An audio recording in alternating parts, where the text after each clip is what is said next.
Človek, ki tudi v spanju ni pri miru. Z nami v studiu Nino Cokan. Super.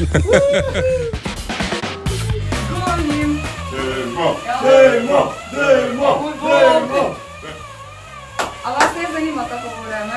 Kako je vreme zdaj, ko se priješ po naravi? Zdaj, ko se peljem po naravi, je še vedno zunaj oblačno.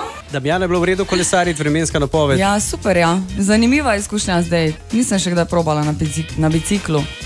Jaz mislim, da naslednje leto se bo prva prijavila na dogodek. In če se prijavi, kaj rabi? Zdaj varnost za vse ostale poslušalke, poslušalce? Ja, v bistvu za vse udeležence je kar dobro poskrbljeno za varnost. To pomeni, da imamo in spremljalna vozila, spremljalne motoriste, policija, spremstvo na vseh križiščih, policisti kot spremstvo kolesarjev, tudi pred kolesarji na vseh trasah.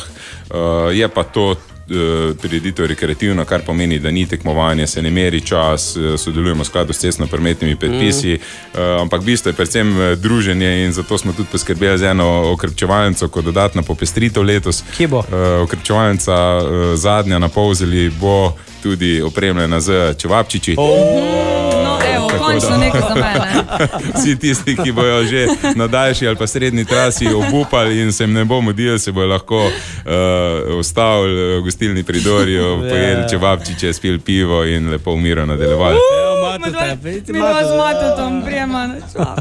Ona dva v bistvu greta zaradi tega. Vsak si najde svoj razlog. Radio Fantasy.